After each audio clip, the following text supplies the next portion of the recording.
തുർക്കി, Romania, Bulgaria. ഇത് മൂന്നും NATO രാജ്യങ്ങളാണ്. ഈ മൂന്ന് നാറ്റോ രാജ്യങ്ങളും കൂടി ഇപ്പോൾ റഷ്യക്കെതിരായി പ്രവർത്തിക്കാൻ ആരംഭിച്ചിരിക്കുന്നു.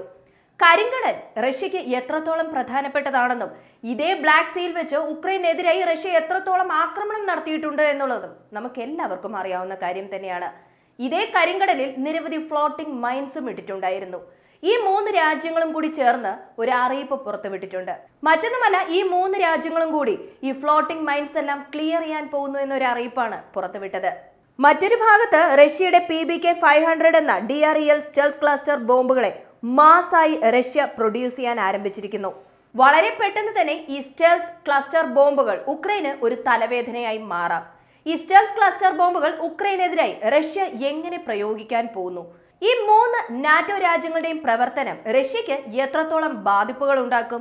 റഷ്യ ആർട്ടിക് റീജിയനെ ചെറുതായി ഒന്ന് നോട്ടമിട്ടിട്ടുണ്ട്. ആർട്ടിക് റീജിയനിലേക്ക് റഷ്യയുടെ സൈനികത്തെയും അതുപോലെ തന്നെ നാവൽ ഫ്ലീറ്റിനെയും അയച്ചിരിക്കുന്നു. റഷ്യ എന്തുകൊണ്ട് അവരുടെ സൈനികരെ അങ്ങോട്ട് അയച്ചിരിക്കുന്നുവെന്നും ഇത് എന്തുകൊണ്ടായിരിക്കും, ഇതെല്ലാമാണ് ഈ ഒരു വീഡിയോയിലൂടെ വളരെ വ്യക്തമായി അറിയാൻ പോകുന്നത്.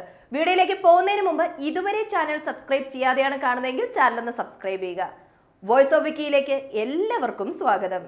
See mines. ഈ സീ മൈൻസ് ലേ ചെയ്യുന്നതിൽ റഷ്യ മത്സരിക്കാൻ മറ്റൊരു രാജ്യവും ഉണ്ടാവില്ല. കാരണം ലോക രാജ്യങ്ങളിൽ തന്നെ ഈ സീ മൈൻസ് ലേ ചെയ്യുന്ന വെപ്പൺ സിസ്റ്റം ആയിക്കോട്ടെ, വെപ്പൺ പ്ലാറ്റ്ഫോം ആയിക്കോട്ടെ, ഇതെല്ലാം റഷ്യയുടെ പക്കൽ അധികമായിട്ടുണ്ട്. ഈ സീ മൈൻസ് എപ്പോഴാണ് റഷ്യ അധികമായി ഉപയോഗിക്കാൻ തുടങ്ങിയത്, അതല്ലെങ്കിൽ എഫക്റ്റീവായി ഈ സീ മൈൻസ് ലേ ചെയ്യാൻ ആരംഭിച്ചത് എന്ന് ചോദിക്കുകയാണെന്നുണ്ടെങ്കിൽ, റഷ്യ ഉക്രൈൻ യുദ്ധ സമയത്ത് ധാന്യ കയറ്റുമതി ഡീലിൽ നിന്നും റഷ്യ പുറത്തു വന്നിട്ടുണ്ടായിരുന്നല്ലോ കഴിഞ്ഞ ജൂലൈ മാസത്തിൽ. ആ സമയത്ത് മുതലാണ് ഇവർ ഈ സീ മൈൻസ് കൂടുതലായി കരിങ്കടലിൽ ഫ്ലോട്ട് ചെയ്യാൻ ആരംഭിച്ചത്. ഈ സീ മൈൻസ് ഉക്രൈനും തുർക്കിയുടെയും മധ്യേ റഷ്യയുടെ അധികാരത്തിന് കീഴിലുള്ള ഭാഗത്ത് മാത്രമല്ല, നിരവധി ബേസുകളിലും ഏതൊക്കെ വഴിയിലാണോ ബിസിനസ് നടക്കുന്നത് ആ വഴിയിലൊക്കെയും വെച്ചിരുന്നു. ഈ മൈൻസ് കാരണം തന്നെ ഉക്രൈന്റെ നിരവധി കപ്പലുകളിൽ പ്രശ്നമുണ്ട് എന്നൊരു വാർത്തയും പുറത്തു വന്നിട്ടുണ്ടായിരുന്നു. ഇപ്പോൾ ഇതേ പ്രശ്നം റൊമേനിയയ്ക്കും ബൾഗേറിയയ്ക്കും വന്നിട്ടുണ്ട്. എന്തുകൊണ്ടാണെന്ന് ചോദിക്കുകയാണെങ്കിൽ, മാപ്പ് കണ്ടാൽ തന്നെ അറിയാം, റഷ്യയ്ക്കും ഉക്രൈന്റെയും ബോർഡർ മാത്രമല്ല കരിങ്കടലുമായി ഷെയർ ചെയ്യുന്നത്. ഇതേ ബൾഗേറിയ, റൊമേനിയ, തുർക്കി ഇവരും കരിങ്കടലുമായി അതിർത്തി പങ്കിടുന്നുണ്ട്. സോ ഇങ്ങനെ എല്ലാ രാജ്യങ്ങൾക്കും കരിങ്കടലിൽ അവകാശമുണ്ട്. എന്നാലും അവിടെ കുറച്ച് കൂടുതൽ അധികാരമുള്ളത് റഷ്യക്കാണ്. അങ്ങനെ ഈ മൂന്ന് രാജ്യങ്ങളും, റൊമേനിയ, ബൾഗേറിയ അതുപോലെ തന്നെ തുർക്കി, ഈ മൂന്ന് രാജ്യങ്ങളും ചർച്ച ചെയ്ത് അവരുടെ നിരവധി ബിസിനസ്സുകൾക്ക് പ്രശ്നം വരുന്നു എന്നും പറഞ്ഞ് ഒരു ഓപ്പറേഷൻ ആരംഭിക്കാൻ പോകുന്നതായി തീരുമാനമെടുത്തിരിക്കുന്നു. മറ്റൊന്നുമല്ല, കരിങ്കടലിൽ റഷ്യ ലേ ചെയ്തിരിക്കുന്ന എല്ലാ ഫ്ലോട്ടിംഗ് മൈൻസും സീ മൈൻസ് എല്ലാം ക്ലിയർ ചെയ്യാൻ പോകുന്നു എന്നതാണ്. അങ്ങനെ ചെയ്യുകയാണെങ്കിൽ ഈ മൂന്ന് രാജ്യങ്ങൾക്ക് ഇത് അനുകൂലമായ കാര്യമാണെങ്കിൽ കൂടിയും ഇത് റഷ്യയെ കൂടുതൽ ദേഷ്യം പിടിപ്പിക്കാനും അതുപോലെ ഇത് റഷ്യക്ക് എതിരായ പ്രവൃത്തിയായും കാണാം. ഇത് കാരണമായി വെച്ച് ഈ ഫ്ലോട്ടിംഗ് മൈൻസ് എല്ലാം ക്ലിയർ ചെയ്യുന്ന സമയത്ത് ഉക്രൈന്റെ ധാന്യം കയറ്റുമതി ചെയ്യാൻ പറ്റും. ഉക്രൈന് ആവശ്യമായ കപ്പലുകളും ഉക്രൈന്റെ കപ്പലുകളെല്ലാം അതിലൂടെ പോകാൻ പറ്റും. മാത്രമല്ല, ഉക്രൈന് ആവശ്യമായ ആയുധങ്ങൾ കൊണ്ടെത്തിക്കാനും പറ്റും. ഇങ്ങനെ ഉക്രൈന് ഒരു സേഫായ ഒരു വഴി ഉണ്ടാക്കി കൊടുക്കുന്നത് പോലെയാകും. ഇതുമായി ബന്ധപ്പെട്ട ഒഫീഷ്യൽ അറിയിപ്പ് ഒന്നും തന്നെ റഷ്യയുടെ ഭാഗത്തു നിന്നും ഇതുവരെ വന്നിട്ടില്ല. തീർച്ചയായും ഇതിനൊരു തിരിച്ചടി റഷ്യയുടെ ഭാഗത്തു നിന്നും ഉണ്ടാകും. ഈ യുദ്ധം, റഷ്യ ഉക്രൈൻ യുദ്ധം ആരംഭിച്ചിട്ട് ഇപ്പോൾ ഏകദേശം 2 വർഷമാകാൻ പോകുന്നു. ഇതുവരെ ഇവരിത് ക്ലിയർ ചെയ്യണമെന്ന് പറഞ്ഞിട്ടില്ല. പിന്നെ ഇപ്പോൾ എന്തുകൊണ്ട് ഇത് ക്ലിയർ ചെയ്യണമെന്ന് പറയുന്നത്? ഇവിടെ തുർക്കി ഒരു ഡബിൾ ഗെയിം പ്ലേ ചെയ്യുന്നു എന്ന് പറയാം.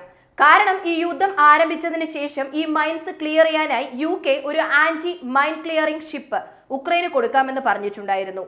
ഇവിടെ ഉക്രൈനുള്ള പ്രധാന പ്രശ്നം എന്താണെന്ന് ചോദിച്ചാൽ, ഉക്രൈൻ ആവശ്യമായ സഹായങ്ങളായിക്കോട്ടെ, ആയുധങ്ങളായിക്കോട്ടെ, മറ്റ് രാജ്യങ്ങളിൽ നിന്നും കപ്പൽ വഴി വരുന്നതെല്ലാം തുർക്കിയുടെ ഈ വഴിയിൽ കൂടെ വേണം പോകാനായിട്ട്. ഇവൻ റഷ്യയുടെ ബ്ലാക്ക് സീ ഫ്ലീറ്റിലേക്ക് പോകേണ്ട കപ്പലുകളും ഇതുവഴിയാണ് പോകേണ്ടത്. ഈ ഒരു വഴി മാത്രമേയുള്ളൂ.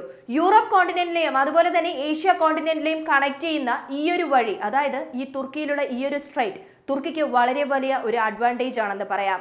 അങ്ങനെ UK ആന്റി മൈൻ ഷിപ്പ് ഉക്രൈന് കൊടുക്കാമെന്ന് പറയുമ്പോൾ തുർക്കി അത് അവിടെ തടയുന്നു. അതിന് കാരണമായി അവർ പറയുന്നത് എന്താണെന്ന് വെച്ചാൽ, ഈ വഴിയിലൂടെ ഒരു യുദ്ധക്കപ്പലും ഞങ്ങൾ കടത്തിവിടില്ല എന്നതാണ്. അപ്പോൾ ഒരു ചോദ്യം ഉയരാം, ഇത് ഒഫൻസീവ് ഓപ്പറേഷന് വേണ്ടിയുള്ള വെപ്പൺ പ്ലാറ്റ്ഫോം അല്ലല്ലോ, പകരം ഉക്രൈനെ സംരക്ഷിക്കാൻ വേണ്ടി, ഉക്രൈനെ രക്ഷപ്പെടുത്താൻ വേണ്ടി മൈൻ ക്ലിയർ ചെയ്യാനുള്ള ഷിപ്പ് അല്ലേ എന്നൊരു ചോദ്യം ഉയരാം. പക്ഷേ ഇവിടെ ഒരു പ്രശ്നമുണ്ട്. തുർക്കി അഥവാ യുടെ കപ്പലുകൾക്ക് അനുമതി കൊടുക്കുകയാണെന്നുണ്ടെങ്കിൽ റഷ്യയും തുർക്കിയെ പ്രഷർ ചെയ്യാൻ ആരംഭിക്കും. ഞങ്ങളുടെ യുദ്ധക്കപ്പലും ഇതുവഴിയെ പോണമെന്ന് പറയും. ഈ ഒരു സ്ട്രൈറ്റ് ഞങ്ങൾക്ക് വേണ്ടിയും തുറന്നു തരണമെന്ന് ഒരു ഇൻഡയറക്ട് പ്രഷർ അല്ലെങ്കിൽ ഡയറക്റ്റ് പ്രഷർ തന്നെ തുർക്കിക്ക് റഷ്യയുടെ ഭാഗത്തു നിന്നും ഉണ്ടാകും. റഷ്യക്ക് ആവശ്യമായ കപ്പലുകളും അതുപോലെ തന്നെ സ്റ്റോക്ക് പിൽസ് എല്ലാം ഓൾറെഡി കരിങ്കടലിലുണ്ട്. റഷ്യക്ക് അനുകൂലമായ രീതിയിലാണ് ഈ സ്ട്രൈറ്റ് തുർക്കി ക്ലോസ് ചെയ്ത് വെച്ചിരുന്നത്. 2014 ഇതേ സ്ട്രൈറ്റ് തുർക്കി ക്ലോസ് ചെയ്ത് വെച്ചിരുന്നു. അതും റഷ്യക്ക് വേണ്ടിയാണ് എന്നുള്ളതും ശ്രദ്ധേയമാണ്. റഷ്യ ഈ യുദ്ധം ആരംഭിക്കുന്നതിന് മുൻപ് തന്നെ റഷ്യയുടെ കപ്പലുകളെല്ലാം ആവശ്യമുള്ള സ്റ്റോക്സ് എല്ലാം കൂടി 2014 2022 ബ്ലാക്ക് സീയിൽ അവർക്ക് ആവശ്യമുള്ള സ്ഥലത്ത് വെച്ചിട്ടുണ്ടായിരുന്നു. സോ അങ്ങനെ റഷ്യക്ക് അനുകൂലമായി പ്രവർത്തിച്ച തുർക്കി ഇപ്പോൾ റഷ്യക്കെതിരായ പ്രവർത്തനങ്ങളിൽ ഏർപ്പെട്ടുകൊണ്ടിരിക്കുകയാണ്. ഇതിനെയാണ് തുർക്കി ഡബിൾ ഗെയിം പ്ലേ ചെയ്യുന്നു എന്ന് ഞാൻ പറഞ്ഞത്. അടുത്തത് PBK-500.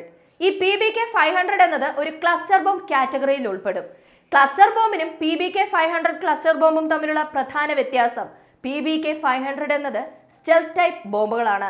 ഇവ ഗൈഡഡ് ബോംബ്സ് ആണെങ്കിൽ കൂടി സ്റ്റെൽത്ത് പ്രോപ്പർട്ടി ഉള്ളത് കൊണ്ട് തന്നെ ഇവ ശത്രുക്കൾക്ക് വളരെ വലിയ നാശമുണ്ടാക്കും. പ്രത്യേകിച്ച് ഉക്രൈന്റെ ഫ്രണ്ട് ലൈൻ സോൾജിയേഴ്സിന് ഇത് വളരെ വലിയ പ്രശ്നമുണ്ടാക്കുമെന്ന് പറഞ്ഞിരിക്കുന്നു. കാരണം റഷ്യ ഈ ക്ലസ്റ്റർ ബോംബുകൾ അധികമായി ഉപയോഗിച്ചു എന്നൊരു വാർത്ത റഷ്യൻ മാധ്യമമായാലും പാശ്ചാത്യ മാധ്യമങ്ങളിലായാലും അധികമായി പുറത്തു വന്നിട്ടില്ല. കാരണം റഷ്യ അത് അധികമായി ഉപയോഗിച്ചിട്ടില്ല. ഈ ഒരു ക്ലസ്റ്റർ ബോംബിന്റെ മാസ് പ്രൊഡക്ഷൻ റഷ്യയിൽ നടക്കാൻ പോകുന്നു എന്ന് റഷ്യൻ ഡിഫൻസ് മിനിസ്ട്രി തന്നെ പുറത്തുവിട്ടത്. ഈ ഒരു ക്ലസ്റ്റർ ബോംബുകൾ മാസായി പ്രൊഡ്യൂസ് ചെയ്യാൻ പോകുന്നു എന്ന് റഷ്യയുടെ മിനിസ്ട്രി ഓഫ് ഡിഫൻസ് തന്നെയാണ് പുറത്തുവിട്ടത്. ഈ ഒരു യുദ്ധം എസ്കലേറ്റ് ആകാൻ പോകുന്നു എന്നതും എസ്കലേറ്റ് ആയി എന്നതും പുറം ലോകത്തിന് അറിയിക്കുന്ന ഒരു അറിയിപ്പ് കൂടിയാണിത്. ഈ ക്ലസ്റ്റർ ബോംബുകളെ 14 കിലോമീറ്റർ മുതൽ 16 കിലോമീറ്റർ വരെ ഉയരത്തിൽ നിന്നും ലോഞ്ച് ചെയ്താൽ മതിയാകും. ഇങ്ങനെയുള്ള ഈ ക്ലസ്റ്റർ ബോംബുകൾക്ക് എഞ്ചിൻ ഇല്ല. 14 മുതൽ 16 കിലോമീറ്റർ വരെ ഉയരത്തിൽ നിന്നും ലോഞ്ച് ചെയ്യുന്ന സമയത്ത് കുറച്ചായി ഗ്ലൈഡ് ചെയ്ത് 40 കിലോമീറ്റർ മുതൽ 50 കിലോമീറ്റർ ദൂരത്തിലുള്ള ടാർഗറ്റിനെ, ഇതിന് കൊടുത്ത ടാർഗറ്റിനെ കൃത്യമായി ആക്രമിക്കും. ഇതിന് എഞ്ചിൻസ് ഇല്ല എന്ന് പറഞ്ഞല്ലോ. ഈ ഒരു എഞ്ചിൻ ഇല്ലാത്തത് കൊണ്ട് തന്നെ എയർ ഡിഫൻസ് സിസ്റ്റത്തിന്റെ മിസൈൽസിന് ഇതിനെ എൻഗേജ് ചെയ്യാനോ നശിപ്പിക്കാനോ പറ്റില്ല. ഇതും ഈ ഒരു ക്ലസ്റ്റർ ബോംബിനെ ഡെഡ്ലി ആക്കുന്നതിന്റെ ഒരു പ്രധാന കാരണമാണെന്ന് പറയാം. ഇനി അഥവാ എയർ ഡിഫൻസ് സിസ്റ്റം ഇതിൽ ഹിറ്റ് ചെയ്താലും അതിന്റെ ഔട്ടർ സ്ട്രക്ചർ മാത്രമേ നശിപ്പിക്കാൻ പറ്റുകയുള്ളൂ. അകത്തുള്ളത് ക്ലസ്റ്റർ അമ്യൂണീഷ്യൻസ് ആണ്. അപ്പോൾ തന്നെ ഇത് മുഴുവനായും ചിതറി 2 കിലോമീറ്റർ സറൗണ്ടിങ്ങിലേക്ക് പൂർണ്ണമായും നശിക്കും. ഇത് റഷ്യയുടെ Su-57 വിമാനങ്ങളിൽ വെച്ചായിരിക്കും ലോഞ്ച് ചെയ്യുന്നത്. സോ Su-57 ഈ ഒരു മിഷന് വേണ്ടി ഉപയോഗിക്കുകയാണെന്നുണ്ടെങ്കിൽ എയർക്രാഫ്റ്റും സ്റ്റെൽതി ആയിരിക്കും, അതുപോലെ തന്നെ ഈ ഒരു മിസൈലും സ്റ്റെൽതി ആയിരിക്കും. അതുകൊണ്ട് തന്നെ ഇത് റഷ്യക്ക് ഒരു അപ്പർ ഹാൻഡ് ആയിരിക്കും. മാത്രമല്ല ഈ മിസൈലിനെ അത്ര എളുപ്പത്തിൽ ഇന്റർസെപ്റ്റ് ചെയ്യാനും പറ്റില്ല. ഇത് ഒരു ഭാഗത്ത് നടക്കുമ്പോൾ ആർട്ടിക് റീജിയണിൽ റഷ്യ അവരുടെ ഡീമൈൻ ഡ്രിൽ ചെയ്യാൻ ആരംഭിച്ചിരിക്കുന്നു. ഓൾറെഡി ആർട്ടിക് റീജിയണിൽ റഷ്യക്ക് ബേസ് ഉണ്ട്. ഗ്ലോബൽ വാർമിംഗ് കാരണം അവിടെയുള്ള ഐസ് എല്ലാം ഉരുകി ഇനിയും കുറച്ചു വർഷങ്ങളിൽ തന്നെ പുതിയതായി കടൽ മാർഗം വരാൻ സാധ്യതയുണ്ട് എന്ന് പറയപ്പെടുന്നു. അപ്പോൾ ഈ ആർട്ടിക് റീജിയൻ ബേസ് ചെയ്ത് നിരവധി ബിസിനസ്സുകൾ നടക്കാൻ സാധ്യതയുണ്ട്. ഇതെല്ലാം മനസ്സിൽ വെച്ചാണ് റഷ്യ ഇപ്പോൾ തന്നെ കുറച്ചായി ആർട്ടിക് റീജിയനെ അവരുടെ അധികാരത്തിന് കീഴ് കൊണ്ടുവരാൻ ശ്രമിക്കുന്നത്. സോ ഇങ്ങനെ ഒരു ഡ്രിൽ റഷ്യ ആർട്ടിക് റീജിയനിൽ ചെയ്യുന്നത് യൂറോപ്പ് യൂണിയനും നാറ്റോ രാജ്യങ്ങൾക്കും അതുപോലെ തന്നെ ബാൾട്ടിക് രാജ്യങ്ങൾക്കും വലിയൊരു പ്രശ്നമുണ്ടാക്കുമെന്ന് പറയാം.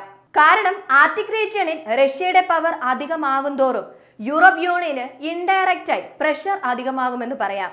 ഈ ഒരു വീഡിയോയെ കുറിച്ചുള്ള നിങ്ങളുടെ അഭിപ്രായം മറക്കാതെ കമന്റായി ചേർക്കുക. വീഡിയോ ഇഷ്ടമാവുകയാണെങ്കിൽ ലൈക്ക് ചെയ്യുക, ഷെയർ ചെയ്യുക, ചാനൽ ഒന്ന് സബ്സ്ക്രൈബ് ചെയ്ത് സപ്പോർട്ട് ചെയ്യുക.